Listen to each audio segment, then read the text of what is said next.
Hi hello ನಮಸ್ತೆ ಎಲ್ಲರಿಗೂ info media ಜಗತ್ತು ಚಾನಲಿನ ಮತ್ತೊಂದು ವಿಡಿಯೋಗೆ ಸ್ವಾಗತ ಸುಸ್ವಾಗತ.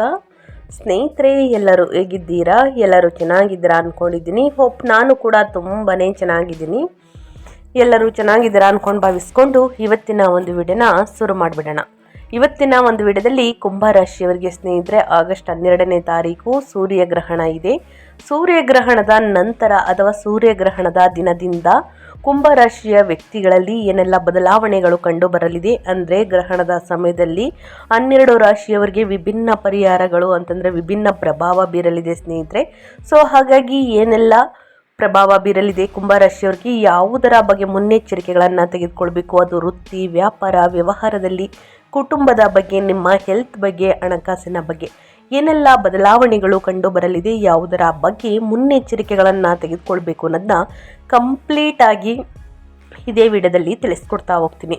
ಇದನ್ನೆಲ್ಲ ಕುಂಭರಾಶಿಯವರು ತಿಳ್ಕೋಬೇಕು ಅಂದರೆ ಎಲ್ಲೂ ಕೂಡ ವಿಡಿಯೋನ ಸ್ಕಿಪ್ ಮಾಡಬಾರ್ದು. ಅಂದರೆ ವಿಡಿಯೋನ ಕಟ್ ಮಾಡಿ ಓಡಿಸ್ಕೊಂಡೋಗಿ ನೋಡ್ತೀರಾ, ಇದು ಫುಲ್ ಇನ್ಫಾರ್ಮೇಷನ್ ಅರ್ಥ ಆಗಲ್ಲ. ಸೊ ಹಾಗಾಗಿ ಎಲ್ಲ ವಿಡಿಯೋದಲ್ಲೂ ತಿಳಿಸ್ತಾ ಇರ್ತೀನಿ. ಬಿಗಿನ್ನಿಂದ ಹೆಣ್ಣು ತನಕ ವಿಡಿಯೋವನ್ನು ವಾಚ್ ಮಾಡಿ. ವಿಡಿಯೋದಲ್ಲಿ ಒಳ್ಳೆ ಮಾಹಿತಿ ಸಿಕ್ಕಿದ್ದಲ್ಲಿ, ಈ ವಿಡಿಯೋ ಯೂಸ್ಫುಲ್ ಅನಿಸಿದ್ದಲ್ಲಿ ವಿಡಿಯೋಗೆ ಲೈಕ್ ಮಾಡೋದನ್ನ ಮರ್ತಿದ್ರೆ ಲೈಕ್, ಕಮೆಂಟ್, ಶೇರ್ ಮಾಡಿ. ನಿಮ್ಮ ಅಭಿಪ್ರಾಯವನ್ನು ಕಮೆಂಟ್ ಬಾಕ್ಸಲ್ಲಿ ತಿಳಿಸಬಹುದು. ಸ್ನೇಹಿತರೆ, ಕುಂಭರಾಶಿಯ ಅಧಿಪತಿಯಾಗಿರುವಂತಹ ಗ್ರಹ ಶನಿ ಗ್ರಹ. ಸೊ ಹಾಗಾಗಿ ತಪ್ಪದೆ ಓಂ ಶಂ ಶನೇಶ್ವರಾಯ ನಮಃ ಎಂದು ಕಮೆಂಟ್ ಮಾಡಿ. ಶನಿದೇವರ ಅನುಗ್ರಹದಿಂದ ನಿಮ್ಮ ಜೀವನದಲ್ಲಿರುವ ಕಷ್ಟಗಳು, ಸಮಸ್ಯೆಗಳು, ಏನೇ ಸಕಲ ಸಮಸ್ಯೆಗಳಿದ್ರೂ ಕೂಡ ಸಂಪೂರ್ಣವಾಗಿ ನಿವಾರಣೆಯಾಗಿ ಉನ್ನತ ಆರೋಗ್ಯವನ್ನು ಪಡೆದುಕೊಂಡು ಸುಖ, ಸಂಪತ್ತು, ನೆಮ್ಮದಿ, ಸಂತೋಷ ಮನೆಯಲ್ಲಿ ಹೆಚ್ಚಳವಾಗಲಿ ಅಂತ ಕೇಳ್ಕೊತಾ ಕುಂಭರಾಶಿಯ ವ್ಯಕ್ತಿಗಳಿಗೆ ವಿಡಿಯೋದ ಕಡೆ ಗಮನ ಕೊಟ್ಬಿಡೋಣ. ಮೊದಲನೇದಾಗಿ ಆಗಸ್ಟ್ 12ನೇ ತಾರೀಕು ಸೂರ್ಯಗ್ರಹಣದ ಪ್ರಭಾವ ಹೇಗಿರಲಿದೆ ಅನ್ನೋದನ್ನ ತಿಳಿಸ್ಕೊಡ್ತೀನಿ. ಆನಂತರ ಕುಂಭರಾಶಿಯವರಿಗೆ ತಿಳಿಸ್ಕೊಡ್ತಾ ಹೋಗ್ತೀನಿ. ಬನ್ನಿ. ಆಗಸ್ಟ್ 12, 2026ರಂದು ಸಂಭವಿಸಲಿರುವಂತಹ ಸಂಪೂರ್ಣ ಸೂರ್ಯಗ್ರಹಣವು ಭಾರತದಲ್ಲಿ ರಾತ್ರಿ 9:04ರಿಂದ ಆಗಸ್ಟ್ 13 ಬೆಳಗಿನ ಜಾವ 4:25ರವರೆಗೆ ಇರಲಿದೆ.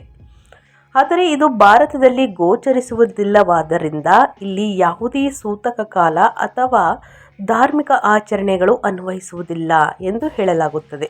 ಇನ್ನು ಜ್ಯೋತಿಷ್ಯದ ಪ್ರಕಾರ ಕಟಕ ರಾಶಿಯಲ್ಲಿ ಈ ಗ್ರಹಣ ಸಂಭವಿಸುವುದರಿಂದ ಕೆಲ ರಾಶಿಗಳ ಮೇಲೆ ನಕಾರಾತ್ಮಕ ಪ್ರಭಾವ ಬೀರಬಹುದು ಎಂದು ಜ್ಯೋತಿಷ್ಯರು ತಿಳಿಸಿದ್ದಾರೆ. ಹಾಗಿದ್ರೆ ಗ್ರಹಣದ ಸಮಯ ಮತ್ತು ಗೋಚರತೆಯನ್ನು ನೋಡೋದಾದರೆ, ದಿನಾಂಕ ಆಗಸ್ಟ್ 12, 2026 ಬುಧವಾರ ಸ್ನೇಹಿತರೆ, ಅಂದರೆ ಸೂರ್ಯಗ್ರಹಣ ಇದೆ. ಈ ಸೂರ್ಯಗ್ರಹಣದ ದಿನದಿಂದ ಅಂದರೆ ಸಮಯ ರಾತ್ರಿ 9:04ರಿಂದ ಮರುದಿನ ಬೆಳಿಗ್ಗೆ 4:25ರವರೆಗೆ ಇರಲಿದೆ. ಭಾರತದಲ್ಲಿ ಗೋಚರಿಸುವುದಿಲ್ಲ. ಯುರೋಪ್, ಗ್ರೀನ್ಲ್ಯಾಂಡ್, ಐಸ್ಲ್ಯಾಂಡ್ ಭಾಗಗಳಲ್ಲಿ ಮಾತ್ರ ಗೋಚರಿಸುತ್ತದೆ ಎಂದು ಹೇಳಲಾಗುತ್ತದೆ ಸ್ನೇಹಿತರೆ. ಅದೇ ಜ್ಯೋತಿಷ್ಯದ ಮಹತ್ವವನ್ನು ನೋಡೋದಾದರೆ, ಭಾರತದಲ್ಲಿ ಕಾಣಿಸದ ಕಾರಣ ಧಾರ್ಮಿಕವಾಗಿ ಅಥವಾ ಸೂತಕದ ದೃಷ್ಟಿಯಿಂದ ಯಾವುದೇ ನಿಯಮಗಳನ್ನು ಪಾಲಿಸುವಂತಹ ಅಗತ್ಯವಿಲ್ಲ.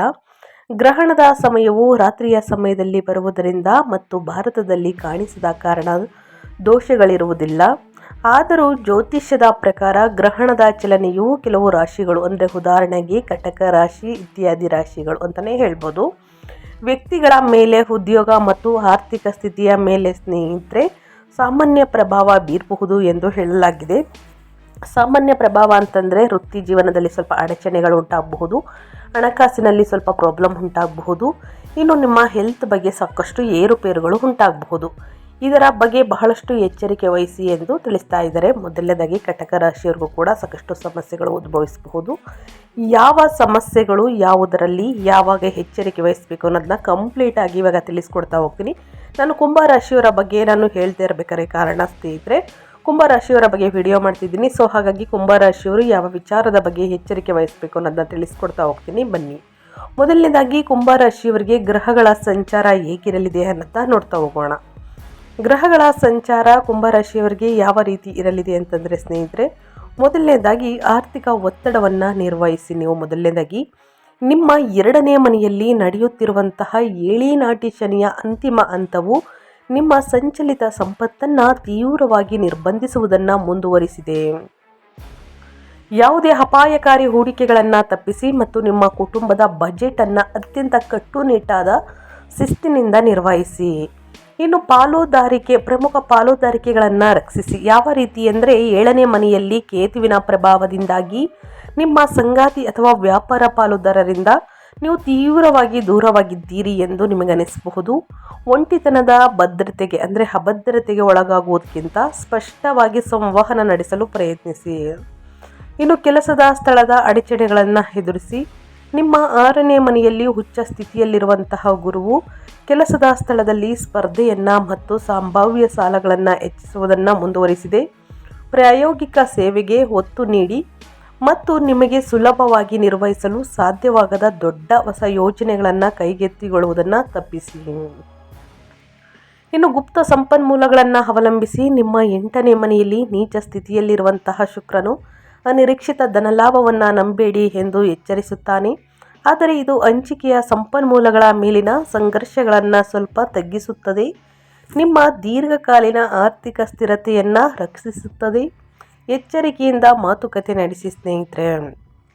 ಒಟ್ಟಾರೆಯಾಗಿ ಕುಂಭರಾಶಿಯವರು ಏನೆಲ್ಲ ಬದಲಾವಣೆಯನ್ನು ಗ್ರಹಗಳ ಸಂಚಾರದಿಂದ ನೋಡಲಿದ್ದೀರಿ ಅನ್ನೋದನ್ನ ಕಂಪ್ಲೀಟಾಗಿ ತಿಳಿಸ್ಕೊಟ್ಟಿದ್ದೀನಿ.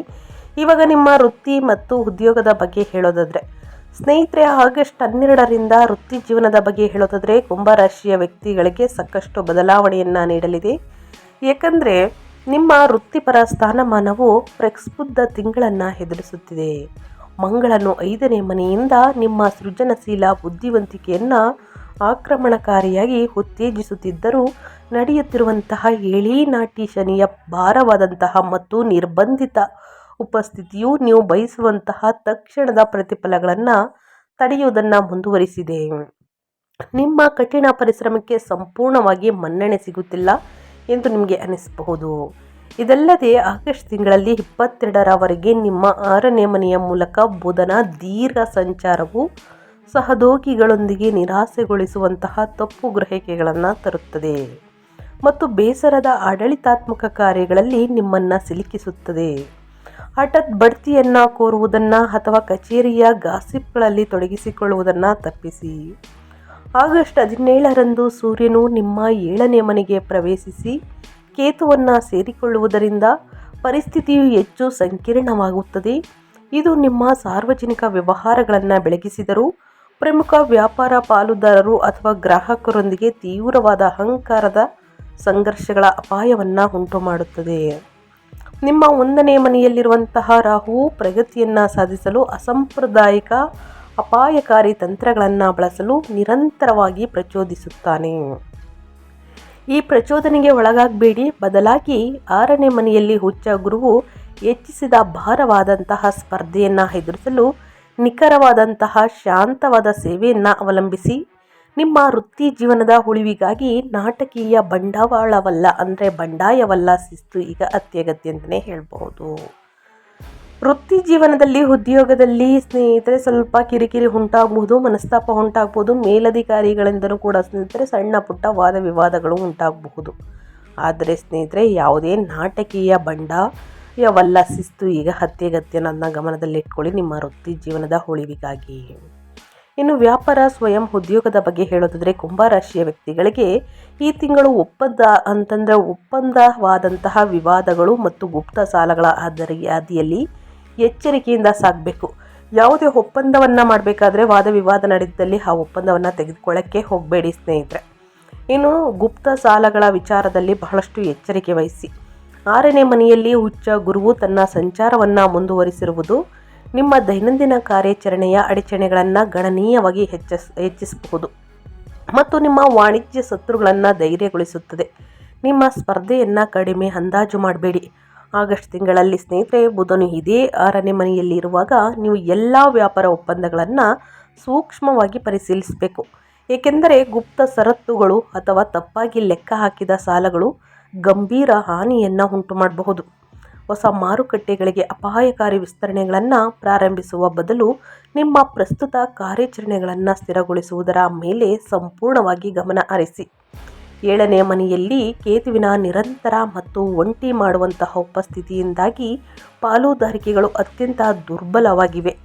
ನಿಮ್ಮ ವ್ಯಾಪಾರ ಸಂಚಕರು ಸ್ನೇಹಿತರೆ ವಿಶ್ವಾಸಾರ್ಹರಲ್ಲ ಎಂಬ ಭಯದಿಂದ ನೀವು ಅವರಿಂದ ತೀವ್ರವಾಗಿ ದೂರವಿರಿಸಬಹುದು ನೀವು ಸ್ನೇಹಿತರೆ. ಆದರೆ ಗ್ರಹಣ ಮುಗಿದ ನಂತರ ಸೂರ್ಯನು ಈ ಮನೆಗೆ ಪ್ರವೇಶಿಸಿದಾಗ ಈ ಮೂಕೆ ಅಭದ್ರತೆಗಳು ಕಂಪನಿಯ ದಿಕ್ಕಿನ ಬಗ್ಗೆ ದೊಡ್ಡ ಮತ್ತು ಅಹಂಕಾರದ ವಾದಗಳಾಗಿ ವೇಗವಾಗಿ ಬೆಳೆಯಬಹುದು. ಈ ಅಧಿಕಾರದ ಪೈಪೋಟಿಯಿಂದ ನೀವು ಪ್ರಜ್ಞಾಪೂರ್ವಕವಾಗಿ ಹಿಂದೆ ಸರಿಬೇಕು. ನಾನು ಮೊದಲೇ ಹೇಳಿರುವ ಹಾಗೆ ಯಾವುದು ವಾದ ವಿವಾದಗಳು ನಡೀತಾ ಇದೆ ವ್ಯಾಪಾರ ವ್ಯವಹಾರದಲ್ಲಿ ಅಂತ ಅದಕ್ಕೆ ಕೈ ಹಾಕಕ್ಕೆ ಹೋಗಬೇಡಿ, ಹಿಂದೆ ಸರಿದ್ಬಿಡಿ ಸ್ನೇಹಿತರೆ. ನಿಮ್ಮ ಮನಸ್ಸಿನಲ್ಲಿ ರಾಹು ಸೃಷ್ಟಿಸುತ್ತಿರುವ ಅಪ್ರತಿಮ ಆತಂಕಕಾರಿ ಶಕ್ತಿಗಿಂತ ಶುದ್ಧ ತರ್ಕವನ್ನು ಅವಲಂಬಿಸಿ ತಿಂಗಳ ಕೊನೆಯಲ್ಲಿ ಬುಧನು ನಿಮ್ಮ 7ನೇ ಮನೆಗೆ ಪ್ರವೇಶಿಸುವುದನ್ನು ಬಳಸಿಕೊಂಡು ವಿಫಲಗೊಳ್ಳುತ್ತಿರುವಂತಹ ಒಪ್ಪಂದಗಳನ್ನು ಶಾಂತವಾಗಿ ಮರು ಮಾತುಕತೆ ನಡೆಸಿ. ವ್ಯಾಪಾರ ವ್ಯವಹಾರದಲ್ಲಿ ಕುಂಭರಾಶಿಯವರು ಯಾವುದರ ಬಗ್ಗೆ ಎಚ್ಚರಿಕೆ ವಹಿಸಬೇಕು ಅನ್ನೋದನ್ನ ಕಂಪ್ಲೀಟಾಗಿ ತಿಳಿಸ್ಕೊಟ್ಟಿದ್ದೀನಿ. ಇನ್ನು ಅದೇ ರೀತಿ ಹಣಕಾಸಿನ ಬಗ್ಗೆ ಹೇಳೋದಾದರೆ ಲಾಭ ಇದೆಯಾ, ನಷ್ಟ ಇದೆಯಾ, ಆರ್ಥಿಕ ಸ್ಥಿತಿ ಹೇಗಿರಲಿದೆ ಅನ್ನೋದನ್ನು ನೋಡೋದಾದರೆ ಆರ್ಥಿಕ ಉಳಿವಿಗಾಗಿ ಈ ತಿಂಗಳು ಅತ್ಯಂತ ಕಟ್ಟುನಿಟ್ಟಾದ ರಾಜಿ ಇಲ್ಲದ ಶಿಸ್ತು ಅಗತ್ಯವಿದೆ. ನಿಮ್ಮ ರಾಶಿಯ ಅಧಿಪತಿಯಾದ ಶನಿಯು ನಿಮ್ಮ 2ನೇ ಮನೆಯಲ್ಲಿ ವಕ್ರಿ ಸಂಚಾರವನ್ನು ಮುಂದುವರಿಸುವುದರಿಂದ ಏಳಿನಾಟಿ ಶನಿಯ ಅಂತಿಮ ಹಂತವು ನಿಮ್ಮ ಸಂಚಲಿತ ಸಂಪತ್ತಿನ ಮೇಲೆ ಅಪಾರವಾದಂತಹ ಭಾರವಾದ ನಿರ್ಬಂಧವನ್ನು ಹೇರುತ್ತದೆ. ಹಣದ ಹರಿವು ನಿರಂತರವಾಗಿ ವಿಳಂಬವಾಗುತ್ತದೆ ಮತ್ತು ಕುಟುಂಬದ ವೆಚ್ಚಗಳು ಅತಿಯಾಗಿ ಭಾಸವಾಗಬಹುದು. ನೀವು ಎಲ್ಲ ಅನಿವಾರ್ಯವಲ್ಲದ ಖರ್ಚುಗಳನ್ನು ಸಂಪೂರ್ಣವಾಗಿ ನಿಲ್ಲಿಸಬೇಕು. ನಿಮ್ಮ ಧನಾಧಿಪತಿಯಾದ ಗುರುವು ಸಾಲಗಳು 6ನೇ ಮನೆಯಲ್ಲಿ ಸಿಲುಕಿಕೊಂಡಿರುವುದರಿಂದ ನಿಮ್ಮನ್ನು ರಕ್ಷಿಸಲು ಯಾವುದೇ ಅನಿರೀಕ್ಷಿತ ಧನಲಾಭ ಅಥವಾ ಸುಲಭವಾದಂತಹ ಸಾಲಗಳು ಬರುತ್ತವೆ ಎಂದು ನಿರೀಕ್ಷಿಸಬೇಡಿ. ನೀವು ಸಂಪೂರ್ಣವಾಗಿ ನಿಮ್ಮ ಎಚ್ಚರಿಕೆಯಿಂದ ನಿರ್ವಹಿಸಿದಂತಹ ಉಳಿತಾಯವನ್ನೇ ನಂಬಿರಬೇಕು. ಈ ಒತ್ತಡಕ್ಕೆ ಸೇರುವಂತೆ ಸ್ನೇಹಿತರೆ 8ನೇ ಮನೆಯಲ್ಲಿ ನೀಚ ಸ್ಥಿತಿಯಲ್ಲಿರುವಂತಹ ಶುಕ್ರನು ಆಸ್ತಿ ಅಥವಾ ವಾಹನಗಳಿಗೆ ಸಂಬಂಧಿಸಿದ ಹಠಾತ್ ಗುಪ್ತ ನಷ್ಟಗಳ ಬಗ್ಗೆ ಎಚ್ಚರಿಸುತ್ತಾನೆ. ನೀವು ಅನಿರೀಕ್ಷಿತ ದುರಸ್ತಿ ಬಿಲ್ಲುಗಳನ್ನು ಅಥವಾ ಜಂಟಿ ಹಣಕಾಸಿನ ಗೊಂದಲದ ಸಮಸ್ಯೆಗಳನ್ನು ಎದುರಿಸಬಹುದು. ಎಲ್ಲ ಊಹಾತ್ಮಕ ಹೂಡಿಕೆಗಳನ್ನು ತಪ್ಪಿಸಿ. ವಿಶೇಷವಾಗಿ 5ನೇ ಮನೆಯಲ್ಲಿರುವ ಮಂಗಳನು ಅಪಾಯಕಾರಿ ಸ್ಟಾಕ್ ಆಯ್ಕೆಗಳಲ್ಲಿ ಜೂಜು ಆಡುವಂತೆ ಪ್ರಚೋದಿಸಬಹುದು. ಆದಷ್ಟು ಸ್ನೇಹಿತರೆ ಎಚ್ಚರ ವಹಿಸಿ. ಈ ತೀವ್ರ ಸವಾಲಿನ ಆರ್ಥಿಕ ವಾತಾವರಣದಲ್ಲಿ ಬದುಕುಳಿಯಲು ನೀವು ಪ್ರತಿಯೊಂದು ಪೈಸೆಯನ್ನು ಟ್ರ್ಯಾಕ್ ಮಾಡಬೇಕಾಗುತ್ತದೆ. ಮೊದಲನೇದಾಗಿ ನಿಮ್ಮ ಅಸ್ತಿತ್ವದಲ್ಲಿರುವಂಥ ಸಾಲಗಳನ್ನು ಆಕ್ರಮಣಕಾರಿಯಾಗಿ ತಗ್ಗಿಸಲು ಮಾತುಕತೆ ನಡೆಸಬೇಕು ಮತ್ತು ಈ ನಿರ್ಬಂಧಿತ ಸಂಚಾರಗಳು ಕಳೆದು ಹೋಗುವವರೆಗೂ ಅತ್ಯಂತ ಮಿತವ್ಯಯದ ಜೀವನ ಶೈಲಿಯನ್ನು ಒಪ್ಪಿಕೊಳ್ಳಬೇಕು. ಯಾವುದರ ಬಗ್ಗೆ ಎಚ್ಚರಿಕೆ ವಹಿಸಬೇಕು ಅನ್ನೋದನ್ನ ಕುಂಭರಾಶಿಯವರಿಗೆ ಒಟ್ಟಾರೆಯಾಗಿ ತಿಳಿಸ್ಕೊಟ್ಟಿದ್ದೀನಿ ಸ್ನೇಹಿತರೆ. ಇನ್ನು ಮೇಯ್ನ್ ಆಗಿ ನಿಮ್ಮ ಹೆಲ್ತ್ ಕಡೆ ಬಂದುಬಿಡೋಣ. ನಿಮ್ಮ ಆರೋಗ್ಯದಲ್ಲಿ ಏನೆಲ್ಲ ಬದಲಾವಣೆಗಳು ಕಂಡು ಬರಲಿದೆ, ಯಾವುದರ ಬಗ್ಗೆ ಎಚ್ಚರಿಕೆ ವಹಿಸಬೇಕು ಅಂತ. ನಿಮ್ಮ ದೈಹಿಕ ಮತ್ತು ಮಾನಸಿಕ ಯೋಗಕ್ಷೇಮವು ತೀವ್ರವಾದಂತಹ ನಿರಂತರ ಒತ್ತಡದಲ್ಲಿದೆ. ನಿಮ್ಮ 1ನೇ ಮನೆಯಲ್ಲಿನ ರಾಹುವಿನ ವಕ್ರಿ ಪ್ರಯಾಣವು ನಿಮ್ಮ ನರಮಂಡಲವನ್ನು ನಿರಂತರವಾಗಿ ಅತಿ ಹೆಚ್ಚು ಉತ್ತೇಜಿಸುತ್ತದೆ. ಇದರಿಂದಾಗಿ ತಾರ್ಕಿಕವಲ್ಲದ ಆತಂಕಗಳು ಮತ್ತು ತೀವ್ರ ನಿದ್ರಾಹೀನತೆ ಉಂಟಾಗುತ್ತದೆ. ಇನ್ನು ಸೂರ್ಯಗ್ರಹಣ ನಂತರ 6ನೇ ಮನೆಯ ಮೂಲಕ ಸೂರ್ಯನ ಸಂಚಾರದಿಂದಾಗಿ ಮಾನಸಿಕ ಆಯಾಸವು ಮತ್ತಷ್ಟು ಹೆಚ್ಚಾಗುತ್ತದೆ. ಇದು ಉಷ್ಣತೆಗೆ ಸಂಬಂಧಿಸಿದ ಕಾಯಿಲೆಗಳು, ಜೀರ್ಣಕಾರಿ ಸಮಸ್ಯೆಗಳು ಅಥವಾ ತೀವ್ರವಾದ ಕೆಲಸದ ಆಯಾಸವನ್ನು ಉಂಟು ಮಾಡಬಹುದು. ಆದಷ್ಟು ಒತ್ತಡದ ವಾತಾವರಣಕ್ಕೆ ನಿಮ್ಮ ಒಡ್ಡಿಕೊಳ್ಳುವಿಕೆಯನ್ನು ಕಟ್ಟುನಿಟ್ಟಾಗಿ ಸೀಮಿತಗೊಳಿಸುವಂತಹ ಅತ್ಯಂತ ಕಟ್ಟುನಿಟ್ಟಾದ ಶಾಂತಗೊಳಿಸುವಂತಹ ದೈನಂದಿನ ದಿನಚರಿಯನ್ನು ಸ್ಥಾಪಿಸುವ ಮೂಲಕ ನೀವು ನಿಮ್ಮ ಆರೋಗ್ಯಕ್ಕೆ ಬಲವಾದ ಆದ್ಯತೆ ನೀಡಬೇಕು. ನಿಮ್ಮ 2ನೇ ಮನೆಯಲ್ಲಿ ಏಳಿನಾಟಿ ಶನಿಯ ನಡೆಯುತ್ತಿರುವಂತಹ ಒತ್ತಡವು ನಿಮ್ಮ ಹಲ್ಲುಗಳು, ಮುಖ ಅಥವಾ ಆಹಾರ ಪದ್ಧತಿಗೆ ಸಂಬಂಧಿಸಿದ ಸಂಭಾವ್ಯ ಸಮಸ್ಯೆಗಳನ್ನು ಸೂಚಿಸುತ್ತದೆ. ನಿಮ್ಮ ಆರ್ಥಿಕ ಆತಂಕಗಳನ್ನು ಎದುರಿಸಲು ನೀವು ಅನಾರೋಗ್ಯಕರವಾದಂತಹ ಒತ್ತಡವನ್ನು ಸ್ನೇಹಿತರೆ ದೂರವಿರಬೇಕಾಗುತ್ತದೆ. ಸ್ಟ್ರೆಸ್ಸನ್ನು, ಈಟಿಂಗನ್ನು ಅಂದರೆ ಒಳಗಾಗುವುದನ್ನು ಆದಷ್ಟು ನಿಲ್ಲಿಸಿ ಸ್ನೇಹಿತರೆ. ಸ್ಟ್ರೆಸ್ಸಿಂದ ತಿನ್ನುವುದು, ಒತ್ತಡ, ಅತಿಯಾದ ಒತ್ತಡದಿಂದ ಸಾಕಷ್ಟು ಸಮಸ್ಯೆಗಳು ನಿಮ್ಮ ಆರೋಗ್ಯದಲ್ಲಿ ಕಂಡುಬರಲಿದೆ. ಈ ಪ್ರಲೋಭನೆಗೆ ಒಳಗಾಗಬೇಡಿ, ಏಕೆಂದರೆ 6ನೇ ಮನೆಯಲ್ಲಿರುವಂತಹ ಉಚ್ಚ ಗುರುವು ಸಣ್ಣ ಆಹಾರದ ಅಸಡ್ಡೆಗಳು ದೊಡ್ಡ ಜೀರ್ಣಕಾರಿ ಅಥವಾ ಯಕೃತಿಗೆ ಸಂಬಂಧಿಸಿದ ಕಾಯಿಲೆಗಳಾಗಿ ವೇಗವಾಗಿ ಬೆಳೆಯಬಹುದು ಎಂದು ಸೂಚಿಸುತ್ತದೆ. ಅತ್ಯಂತ ಶುದ್ಧವಾದ ಸರಳವಾದ ಆಹಾರವನ್ನು ಅಳವಡಿಸಿಕೊಳ್ಳುವ ಮೂಲಕ, ಮೃದುವಾದ ಶಕ್ತಿ ತುಂಬುವ ವ್ಯಾಯಾಮಗಳಲ್ಲಿ ತೊಡಗಿಸಿಕೊಳ್ಳುವ ಮೂಲಕ ಮತ್ತು ವೃತ್ತಿ ಜೀವನದಲ್ಲಿ ಮಹತ್ವಾಕಾಂಕ್ಷೆಗಳಿಗಾಗಿ ನಿಮ್ಮ ದೈಹಿಕ ಚೈತನ್ಯವನ್ನು ತ್ಯಾಗ ಮಾಡಲು ದೃಢವಾಗಿ ನಿರಾಕರಿಸುವ ಮೂಲಕ ಈ ತೀವ್ರ ಗ್ರಹಗಳ ಒತ್ತಡವನ್ನು ಎದುರಿಸಿ. ಆದಷ್ಟು ಲಘು ವ್ಯಾಯಾಮವನ್ನು ಮಾಡಿ, ತಿನ್ನುವ ಆಹಾರ ಪದ್ಧತಿ ಬಗ್ಗೆ ಎಚ್ಚರಿಕೆ ವಹಿಸಿ, ಒತ್ತಡವನ್ನು ಕಡಿಮೆ ಮಾಡಿ ನಿಮ್ಮ ಆರೋಗ್ಯಕ್ಕೆ ಆದ್ಯತೆ ನೀಡಿ. ಸೂರ್ಯಗ್ರಹಣದ ಸಮಯದಲ್ಲಿ ಆರೋಗ್ಯದಲ್ಲಿ ಸಾಕಷ್ಟು ಏರುಪೇರುಗಳನ್ನು ನೋಡಬೇಕಾಗುತ್ತದೆ ಸ್ನೇಹಿತರೆ. ಇನ್ನು ಪುಟ್ಟದಾಗಿ ಕುಟುಂಬದ ಬಗ್ಗೆ ಹೇಳೋದಾದರೆ, ಕುಟುಂಬದ 2ನೇ ಮನೆಯಲ್ಲಿ ನಡೆಯುತ್ತಿರುವ ಏಳಿನಾಟಿ ಶನಿಯ ನಿರಂತರ ಆರ್ಥಿಕ ನಿರ್ಬಂಧಗಳಿಂದ ಮನೆಯ ಸಾಮರಸ್ಯವು ಗಂಭೀರವಾಗಿ ಪರೀಕ್ಷಿಸಲ್ಪಡುತ್ತದೆ. ಸಂಚಲಿತ ಹಣದ ದೀರ್ಘಕಾಲದ ಕೊರತೆಯು ಮನೆಯ ಬಜೆಟ್ ಕುರಿತು ಖಂಡಿತವಾಗಿಯೂ ಒತ್ತಡದ ಆಯಾಸಗೊಳ್ಳುವಂತಹ ವಾದ ವಿವಾದಗಳನ್ನು ಹುಟ್ಟುಹಾಕುತ್ತದೆ.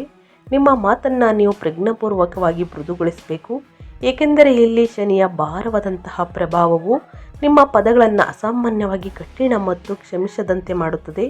ಇದಲ್ಲದೆ ನಿಮ್ಮ 8ನೇ ಮನೆಯಲ್ಲಿ ನೀಚ ಸ್ಥಿತಿಯಲ್ಲಿರುವಂತಹ ಶುಕ್ರನು ನಿಮ್ಮ ಒಟ್ಟಾರೆ ಭಾವನಾತ್ಮಕ ಶಾಂತಿಯನ್ನು ಕಡಿಮೆ ಮಾಡುತ್ತದೆ. ಈ ಕಷ್ಟದ ಸಮಯದಲ್ಲಿ ನಿಮ್ಮ ದೂರದ ಸಂಬಂಧಿಕರಿಂದ ನಿಮಗೆ ಯಾವುದೇ ಬೆಂಬಲ ಸಿಗುತ್ತಿಲ್ಲ ಮತ್ತು ಮನ್ನಣೆ ಸಿಗುತ್ತಿಲ್ಲ ಎಂದು ನಿಮಗೆ ಅನಿಸಬಹುದು. ಆದಷ್ಟು ವಾದ ವಿವಾದಕ್ಕೆ ಇಳಿಯಬೇಡಿ, ಮನಸ್ತಾಪಗಳು ಹೆಚ್ಚಾಗಲಿದೆ ಸ್ನೇಹಿತರೆ. ಕಿರಿಕಿರಿ, ವಾದ ವಿವಾದಗಳು, ಜಗಳಗಳು ಎಲ್ಲವೂ ಕೂಡ ಆಗಬಹುದು. ಸೊ ಹಾಗಾಗಿ ಬಹಳಷ್ಟು ಎಚ್ಚರಿಕೆ ವಹಿಸಿ ಅಂತ ಹೇಳ್ತಾ, ಇನ್ನು ಏನೆಲ್ಲ ಪರಿಹಾರವನ್ನು ಮಾಡಬೇಕು ಅಂದರೆ, ಮೊದಲನೇದಾಗಿ ಶನಿ ನಡೆಯುತ್ತಿರುವಂತಹ ಏಳಿನಾಟಿ ಶನಿಯ ನುಜ್ಜುಗುಜ್ಜುಗೊಳಿಸುವಂತಹ ಆರ್ಥಿಕ ನಿರ್ಬಂಧಗಳನ್ನು ಸರಾಗಗೊಳಿಸಲು ಶನಿವಾರದಂದು ಶಿವನಿಗೆ ಎಳ್ಳೆಣ್ಣೆಯ ದೀಪವನ್ನು ಹಚ್ಚಿ ಬಡವರಿಗೆ, ನಿರ್ಗತಿಕರಿಗೆ ಅನ್ನದಾನ ಮಾಡಿ. ನಿಮ್ಮ ಕುಟುಂಬದ ಸಂಪತ್ತಿನ ಮೇಲಿನ ಭಾರವಾದಂತಹ ಹೊರೆಯನ್ನು ತಾಳ್ಮೆಯಿಂದ ಸಹಿಸಿಕೊಳ್ಳಲು ದಶರಥ ಶನಿ ಸ್ತೋತ್ರವನ್ನು ಪಠಿಸಿ. ಇನ್ನು ಮಂಗಳ, ನಿಮ್ಮ ಆಕ್ರಮಣಕಾರಿ ಮಾನಸಿಕ ಶಕ್ತಿಯನ್ನು ಶಾಂತಗೊಳಿಸಲು ಮತ್ತು ವಿವಾದಗಳನ್ನು ತಡೆಯಲು ಮಂಗಳವಾರದಂದು ಶ್ರೀ ಸುಬ್ರಹ್ಮಣ್ಯ ಸ್ವಾಮಿಯನ್ನು ಪ್ರಾರ್ಥಿಸಿ. ಕೆಂಪು ಹೂಗಳನ್ನು ಅರ್ಪಿಸಿ ಬಡವರಿಗೆ, ನಿರ್ಗತಿಕರಿಗೆ ತೊಗರಿಬೇಳೆಯನ್ನು ದಾನ ಮಾಡಿ ಸ್ನೇಹಿತರೆ. ಇನ್ನು ಸೂರ್ಯಗ್ರಹಣದ ಮುಗಿದ ನಂತರ ಸೂರ್ಯದೇವರಿಗೆ ಅಗ್ರವನ್ನು ನೀಡಿ ಆದಿತ್ಯ ಹೃದಯ ಸ್ತೋತ್ರವನ್ನು ಹೇಳಿ ಸಣ್ಣ ಪುಟ್ಟ ಪರಿಹಾರವನ್ನು ಮಾಡಿ. ಖಂಡಿತವಾಗಿಯೂ ನಿಮ್ಮ ಸಮಸ್ಯೆಗಳು ಕ್ರಮೇಣವಾಗಿ ಕಡಿಮೆಯಾಗಲಿದೆ ಅಂತ ಹೇಳ್ತಾ, ಕುಂಭರಾಶಿಯವರಿಗೆ ಇವತ್ತಿನ ಒಂದು ವಿಡಿಯೋ ಇದಾಗಿರುತ್ತೆ. ಒಳ್ಳೆಯ ಮಾಹಿತಿ ಸಿಕ್ಕಿದ್ದಲ್ಲಿ, ಈ ವಿಡಿಯೋ ಯೂಸ್ಫುಲ್ ಅನಿಸಿದ್ದಲ್ಲಿ ವಿಡಿಯೋಗೆ ಲೈಕ್, ಕಮೆಂಟ್, ಶೇರ್ ಮಾಡಿ. ನಿಮ್ಮ ಅಭಿಪ್ರಾಯವನ್ನು ಕಮೆಂಟ್ ಬಾಕ್ಸಲ್ಲಿ ತಿಳಿಸಬಹುದು. ಹೆಚ್ಚು ಫ್ಯಾಮಿಲಿಗೆ, ಫ್ರೆಂಡ್ಸ್ಗೆ ಈ ರಾಶಿಯನ್ನು ಯಾರೆಲ್ಲ ಹೊಂದಿದ್ದಾರೆ ಅವ್ರಿಗೆ ಶೇರ್ ಮಾಡಿ ಅಂತ ಹೇಳ್ತಾ, ನಿಮಗೂ ಮತ್ತು ನಿಮ್ಮ ಕುಟುಂಬಕ್ಕೆ ತುಂಬಾ ಒಳ್ಳೆಯದಾಗಲಿ. ಮತ್ತೊಂದು ವಿಡಿಯೋ ಜೊತೆ ಮತ್ತೊಂದು ಹೊಸ ಭವಿಷ್ಯದಲ್ಲಿ ಸಿಗ್ತೀನಿ. Thank you for watching.